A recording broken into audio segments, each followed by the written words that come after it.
Alrighty, folks, we are here to recap episode 6 of Lord of the Rings, Rings of Power. No Harfoots, so a better episode. This is brought to you by Good Ranchers.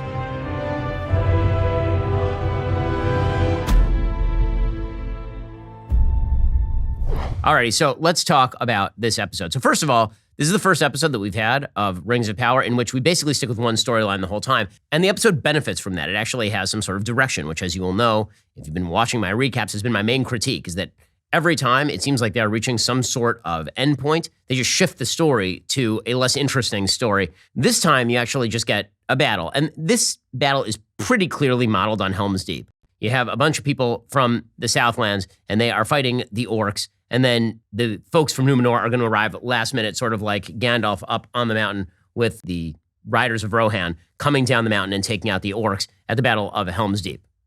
Right? That's going to be the model of this particular episode.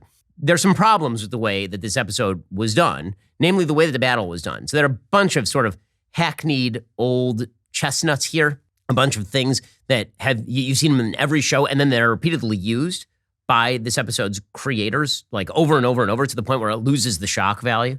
So take, for example, this very silly notion that people almost get stabbed and get like this close to getting stabbed. Like that happens, I think, 4 times in this episode. Sit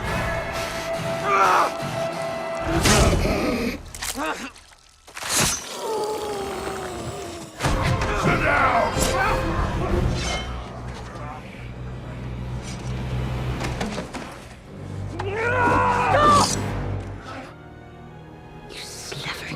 Galadriel. It's like over and over and over, people are like this close to getting stabbed, and then they don't get stabbed. So at a certain point, I just don't believe you. I don't think anyone's getting stabbed. Like anytime there's a character whose name I know, and he's about to get stabbed, I'm going to bet you money he does not get stabbed. So one of the oddities of this episode is the timing issues on the episode. So the Orcs, they're going to run, but they're going to run super slowly. This is all going on inside the tavern. They're like doing surgery. They're having weird conversations. It's not that big a town. They're looking out the door. Nothing's happening.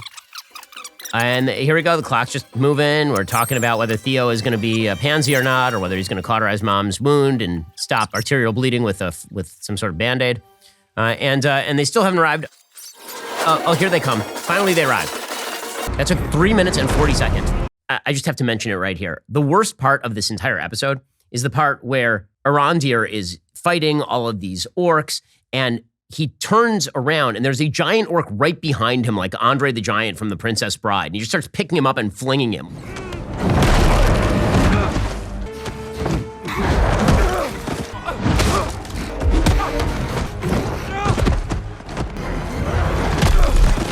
It's like over and over and over, just flinging him into things. Like this is WWE. Now, I have a question. You're in the middle of a battle, right? You're the orcs, and you're a giant orc. You're like a super powerful orc. Why don't you have any sort of blade or blunt implement or anything? Literally anything. Like Arondir backs up into him. Wouldn't he just have stabbed him? Like slit his throat?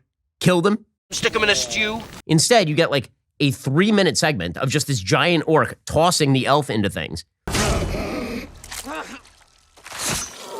She stabs him in the throat and he's dead.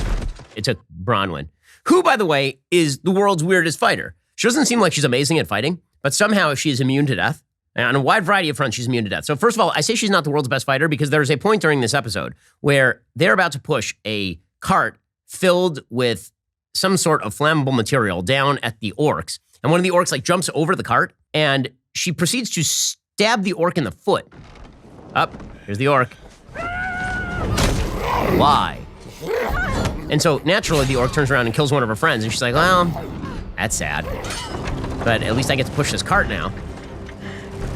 Here's what I thought was going to happen. I thought that cart was going to go down and then it was going to set on fire like an entire field filled with orcs, right? Braveheart style. There's going to be a bunch of flammable material. They've had all day to set it up. Instead, what happens is they set up the world's worst barricade. It's like some burning material on one end and some burning material on the other end. How bad is this barricade? It's so bad that one of the orcs literally just walks over and kicks over a piece of wood and walks out of the barricade. There's the barricade. He literally just picks up the piece of wood and he's like, dunk, and he just walks right out of the barricade. Well, if you know anything about Lord of the Rings, you know that people get very, very sick of maggoty bread. They want some stinking meat. Why can't we have have some meat. And this is why you need not stinky meat, but excellent meat from my friends over at Good Ranchers. Good Ranchers makes the best meat. They made me a kosher steak, and I gotta tell you, it was amazing. While grocery store meat prices continue to rise, Good Ranchers' inflation-proof model locks in your price the day you subscribe for the life of your subscription. Plus, you can pause your subscription for up to 90 days or cancel anytime you want. You're not gonna want to because the meat is just that good. Good Ranchers ships 100% American meat. Born, raised, harvested right here in the United States, directly to your door. All their beef is prime or upper choice. Those are the 2 highest grades. We're talking superior steakhouse quality. Good Ranchers not only supports American agriculture, they are also big fans of the Daily Wire. They sponsor all of our shows, so go check them out today. Head on over to goodranchers.com/Ben. Use code Ben at checkout. You'll get $30 off plus free shipping. You can subscribe to lock in your price, recession-proof your meals for life. That's goodranchers.com/Ben. Use code Ben at checkout. The Orcs, it turns out, are extraordinarily bad fighters. You have this entire group of people who have not been trained in fighting at all, and they're able to fight off an entire group of orcs. And it turns out that those orcs are actually humans. Now, you've never seen any indicators that there are humans among the orcs, except for like that one scene very early on where Adar is speaking to them. But apparently, like 3/4 of them are human. Like some clues, maybe. One of the reasons why Game of Thrones is very popular is because anyone can die at any time. And the reason that's popular is because in series like Lord of the Rings, no one can die at any time. And so you have Bronwyn, who takes a giant arrow directly to her collarbone. I gotta say, Arandir is not a good battlefield medic. His solution for there's an arrow in you is not, I leave the arrow in there, which is what you actually do. Word of the wise, if you're ever stabbed, leave the implement in you until you get to a doctor. Do not pull it out, you will bleed heavily, because you don't know if you have an arterial wound. She does have an arterial wound, and they pull out the arrow for no reason I can discern. Like, you think she's dead for a second, but you know she's totally not dead. The part where I laughed the most, actually, is the part where she's got a giant arrow in her, and her son is right there, and so is the guy who's in love with her. And she looks over and she's like, take care of Bob first. Help him first. Bob's dead. Other battlefield aspects. So there's a part after Numenor arrives, and they're like just cutting through the orcs like nobody's business. And up on the hill is the Queen Regent. And she's up there with Isildur, which we don't know why. Like, why is he part of the Queen Regent's team as opposed to kind of the general infantry? And at a certain point, she's like, go, Isildur. Why?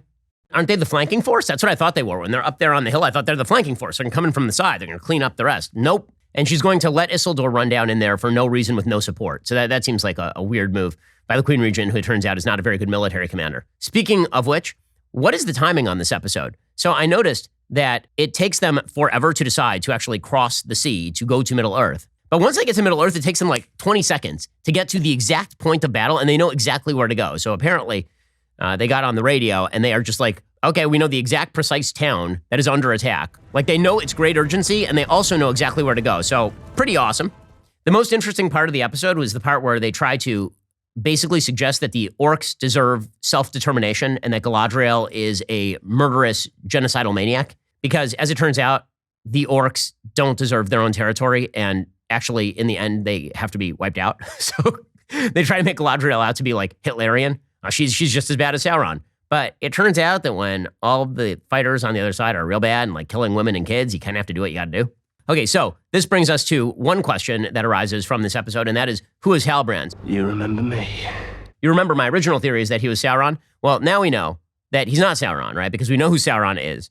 He's that Eminem-looking dude. Mom spaghetti. Who is going to end up being Sauron according to the Tolkien mythology. So, new theory, Halbrand is going to be the Witch King of Angmar. Feast on his flesh. He's going to end up becoming king of the Southlands, but then he will be seduced by Sauron. He'll be given the rings that were given to the men who all above all else desire power, and he will be the Witch King of Angmar. Also, I don't know when the handoff happened. Like, when was the football handoff of the Sauron sword hilt? When exactly did that happen? Right, Adar grabs it, and he's like going through the forest, and he takes off, and Galadriel's literally right behind him. I mean, she's going, right? She then takes away this bundle, so he somehow, while he's riding the horse, has substituted the fake bundle for the real bundle. Yankee swap. I guess he maybe did that before he got on the horse and he gave it to old guy, but then he was carrying fake bundle as a misdirect, which again, would not really be necessary. Yankee swap. Even if he doesn't have it, he could just say, I chucked it out in the woods somewhere and you're not gonna find.